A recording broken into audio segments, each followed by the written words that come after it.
The movie opens with a father and daughter's climb to Troll Peaks.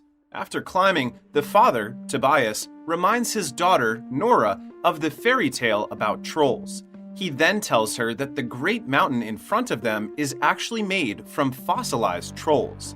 At first, Nora does not believe this because she thinks it is just a silly fairy tale. But when the sun shines upon the great mountain, she sees the trolls' faces on it, surprising her. 20 years later, a group of archaeologists is excavating near the sea in search of dinosaur bones. Nora, now a professor of paleontology, is part of this group. She has been told by her teammate that the university is cutting off their funding due to finding no dinosaurs, but Nora refuses to give up. Luckily, she manages to dig some dinosaur bones at this exact moment, which delights her and her teammates. Meanwhile, in Troll Peak Mountain, a group of miners is creating a tunnel through it as a passageway for their subway project. As such, nearby, some protesters urge them to stop because what they are doing will spoil the beautiful mountains. The miners then use some powerful dynamite to prove to the protesters that they cannot be stopped. After the miners get inside the tunnel to check the result of the explosion, it suddenly rumbles and collapses, killing them instantly. Just then, the Norwegian military senses this strong activity from Troll Peaks Mountain and sends some planes to scout what is happening. Upon seeing a big hole in the mountain, the general immediately alerts the Prime Minister about the situation. Aside from the big hole they have found, the Prime Minister is also informed about the gigantic footprints that are found near it. For this reason, they have no choice but to gather the best scientists that can help them identify the origin of the hole and the footprints. One of these people they recruit is Nora, who is currently celebrating with her team for finding valuable dinosaur bones. Immediately, the military takes her back to the capital via helicopter so that she can be briefed about what happened. There, she meets Andreas, the advisor for the Prime Minister, who quickly takes her inside the dim conference room full of generals, scientists, and other professionals. Since Nora is a professor of paleontology, her expertise is also useful for the meeting. However, some scientists mock her because they think all she knows is dinosaurs. After that, other scientists start to theorize about the holes, but Nora notices that they obviously look like footprints.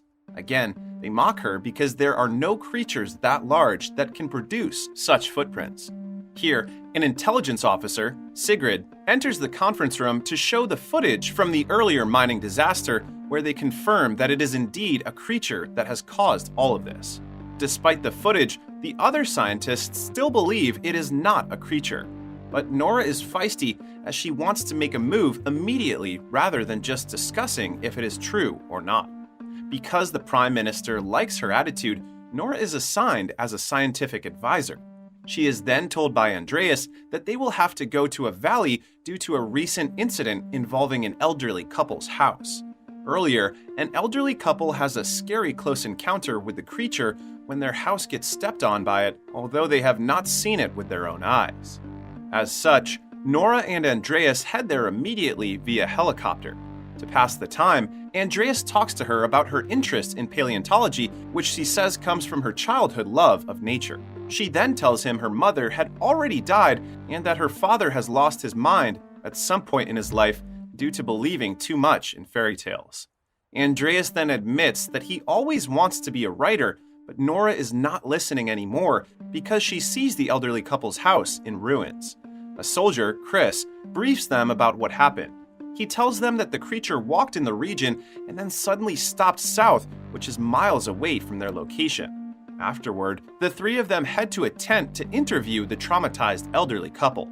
The old man reveals that the recent incident felt like a mountain was moving toward their direction, and his wife adds that she heard a sad-sounding howl emanating from this moving mountain. After taking the elderly couple's testimonies, the three head outside to continue their investigation of the place.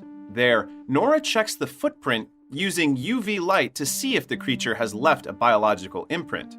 However, she sees nothing but rocks and stones. They then head south to where the footprints are said to have suddenly stopped. While inside the helicopter, the soldier tells Nora that the footprints stopped in a rocky location which is impossible because the creature is too big to just disappear like magic. All of the details do not add up and have only confused Nora so far. For this reason, she asks them to go to his father. As such, they head to a small cabin in the middle of nowhere where an old, unkempt man greets them with a shotgun and a threat.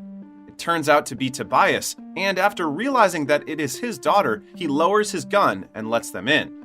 Inside the disorderly abode, Andreas notices the various newspaper clippings that are posted on the wall. While Tobias attempts to discuss their content, Nora quickly informs him that something came out of the mountain today. She shows him the footage from the earlier mining disaster, informing him that they have tried to follow the footprints, but it leads nowhere. She then asks him if he can provide a scientific explanation for this without resorting to fairy tales and myths. But Tobias goes into a tirade that these are all solid proofs that support the existence of trolls, which the government has tried to suppress and hide. Tobias then asks to come with them for an adventure, and Nora has no choice but to have her father join them because she needs his help.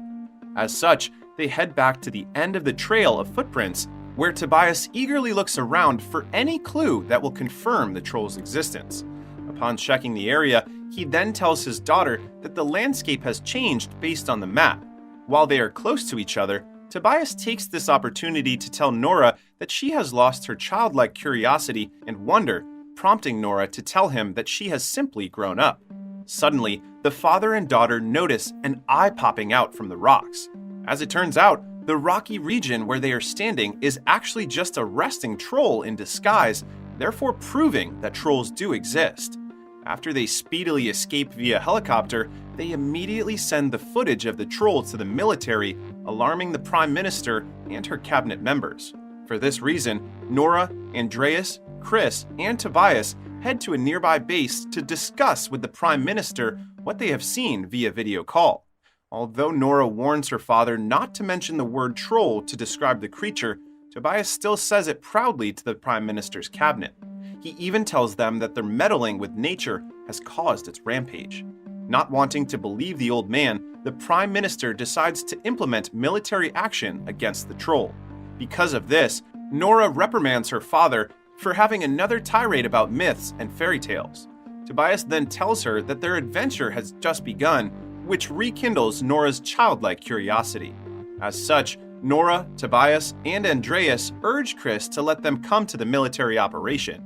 Due to their insistence, Chris agrees, but only if they will follow his orders. And so, the night military operation commences.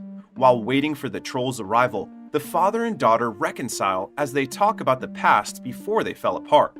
After a while of waiting, the troll finally arrives, but it stops in its tracks. The general then authorizes Chris to open fire against the stone creature. After a rocket missile hits its body, the troll's wound supernaturally regenerates, thus only angering it more. As such, Chris orders all soldiers to attack with all they got. But seeing that their collective attack did not affect the troll, the soldiers started retreating. During the mayhem, Chris, Tobias, Nora, and Andreas hide behind an overturned tree stump alongside another soldier who is praying. Since the soldier is a Christian, Tobias tells the rest to leave the soldier behind. This is because trolls, according to legend, can smell people with Christian blood. As such, the troll quickly snatches the Christian soldier and eats him. But instead of fully running away, Tobias decides to befriend the giant creature, which he briefly manages to do. However, a stupid soldier attacks the monster from behind, and the gigantic creature becomes enraged again. In turn, the troll accidentally knocks Tobias away and attacks the soldier, firing at it before leaving. Tobias survives the impact, but is greatly weakened. He then cryptically tells his daughter about a king and his palace before finally succumbing to his injuries and dying. As a result, Nora cries her heart out for her father. Even Andreas and Chris are heartbroken by this. Soon after, Nora returns to the military base where she studies all of her father's notes until she falls asleep. The following day, Chris informs Nora that the troll has stopped again in another valley and they will conduct an airstrike against it. This confuses Nora because it seems that the military has not learned their lesson from last night. She tells them that there must be truth to all the fairy tales about trolls. As such, they inform the Prime Minister's cabinet about their plan to use mythology in handling the troll problem, but one of the cabinet members finds this absurd. But Chris, a non-believer, surprisingly vouches for Nora's proposal because he had witnessed firsthand that modern weapons have no effect on the creature.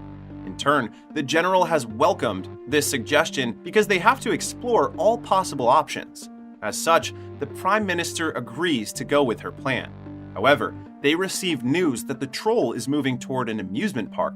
Because of this, they quickly execute their plan to subdue the creature. The plan is to confuse the troll by attacking giant church bells on 4 helicopters because trolls hate the sound of church bells. For this reason, they manage to temporarily suppress the troll. However, they have not foreseen that it will eventually fight back. The troll proceeds to swiftly take down 3 helicopters. But despite being irritated, the disgruntled troll still helps innocent humans by stopping a helicopter from falling to people below. The troll then leaves the park instead of continuing its rampage. Due to this very public event, the news about the stone creature spread around the globe like wildfire, which embarrasses the Norwegian government. Since the troll is reported to the capital, the Prime Minister believes that it must be taken down immediately by force. Nora, however, is still firm in her belief that the troll must be handled by other means, but the Prime Minister does not listen to her. Seeing that no one else will listen to her except Chris and Andreas, Nora leaves the building. Without Nora, one of the Prime Minister's cabinet members suggests that they use nuclear weapons against the troll, even if it will destroy the city too. For this reason, Andreas resigns on the spot and quickly catches up to Nora to tell her about the capital's evacuation. Soon after, the Prime Minister herself announces in the news that she is declaring a state of emergency in the capital due to imminent danger. As such, people immediately leave the place.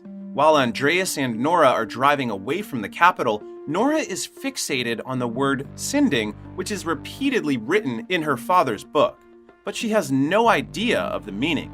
Andreas then tells her that it must be referring to the last name of the Lord Chamberlain that resides in the palace. Nora then remembers her father's words about a king and a palace. Upon realizing something, she tells Andreas to quickly turn back and head to the palace. They then arrive at the capital's palace, where the guards immediately point their guns at the two. Suddenly, an old gentleman named Sinding shows up and orders his men to stand down. He then tells Nora and Andreas that he has already anticipated a visitor for tonight and that he is surprised that it is Tobias's daughter. Sinding then lets the two inside the palace, where he reveals to Nora that he knew and respected Tobias very well, even though he was a stubborn man. While leading the two to a secret location somewhere in the palace, Sinding tells them that, according to history, this palace was actually built on the palace of the Troll King. In a shocking revelation, Nora and Andreas find out that under the palace stores enormous bones, which belong to the trolls killed by humans a long time ago. It turns out that the troll they encountered earlier is the Troll King himself, who was lured away from the palace during the period when Christianity was being spread. As such, the Troll King is simply heading back to his home, which is what Tobias had tried to tell his daughter before he died. According to Sinding, when Tobias was close to uncovering and exposing the truth, they threw him to a mental hospital to stop him. When Nora observes the bones with her UV light, she notices that the bones are burning. After concluding that the troll's weakness is direct sunlight, she then requests the largest vehicle that Sinding has. After getting the vehicle, she then calls Chris to help them with her plan, and he immediately agrees. Since they have everything they need, they formulate a plan which involves using a skull of one of the Troll King's kin to lure him away from the palace and into the nearby park. Chris, with the help of some of his soldier buddies, will then set up strong UV lights in the park, which will be used to subdue the gigantic creature. Meanwhile, the Troll King slowly but surely walks toward the palace, with soldiers trying their best to subdue him with all their attacks. Because their weapons do not affect the creature at all, the Prime Minister finally agrees with the use of nuclear weapons. And so, they swiftly proceed with their plan. While the military prepares the bomb, Sigrid informs Andreas about the devastating plan of the military. Andreas then tells her to buy them time, and she does it by hacking into the military system. Just in the nick of time, Sigrid manages to successfully hack the system, preventing the military from proceeding with the bombing. With the military out of the way, Nora and Andreas come face to face with the Troll King. At first, the creature passes them by as they drive toward him, but when the skull behind the vehicle is uncovered, the Troll King becomes enraged and chases them instead. While being chased, Nora calls Chris to finish their preparation in under 10 minutes because they are heading there fast. After the call, Chris delivers a rousing speech to his fellow soldiers that they should act fast to save their beloved capital. Meanwhile, Nora and Andreas are driving to a bridge when they drop the skull behind them. For a moment, the Troll King looks at the skull and himself with sadness in his eyes because he is the last of his kind. He then accidentally drops the skull to the ground and shatters it. In turn, the Troll King becomes even more infuriated with Nora and Andreas. For this reason, the behemoth continues his pursuit of the two. As this is happening, the cabinet member finds out that Sigrid is hacking their system, so the military quickly regains control of the bomb. Meanwhile, Nora and Andreas eventually reach the park where Chris and the rest of the soldiers are located. The angry Troll King swipes the car that Nora and Andreas are driving. Fortunately, the two manage to escape the vehicle before it is too late. With everything set, Chris and the soldiers open their UV lights. The bright lights are too much for the Troll King to handle, making him unable to move from his spot due to the stinging heat. Meanwhile, the military is about to bomb the creature when they spot Nora and the others nearby. For this reason, the general orders the pilot to abort the plan due to civilian presence. As the soldiers already celebrate their victory, Nora cannot help but feel pity for the dying creature. As such, she quickly closes the UV lights and tells the Troll King to leave immediately. But despite her best efforts to save the creature, morning light finally arrives, turning the Troll King into a large boulder. In honor of her father, Nora decides to call it Tobias Boulder. The Prime Minister and her staff immediately arrive at the scene to assess the great boulder. There, she admits to Nora that she is impressed by what Nora has achieved. Andreas then tells the Prime Minister that since he has resigned, he will now pursue his dream to be a writer. The movie ends with Andreas pondering if there are more trolls in the wild, making Nora smile as if she is ready for another adventure. During the credits, inside the cavern where the Troll King came, another movement occurs, followed by a great howl. The movie is great because it plays with the idea of the possibility of mythologies and fairy tales turning out to be true, which will eventually clash with our modern and scientific thinking. But I think the key message of the movie is that no matter what we do, nature will always strike back against us in one way or another. As such, we need to learn to understand and live with nature and not just attempt to subdue and destroy it to fulfill our demands.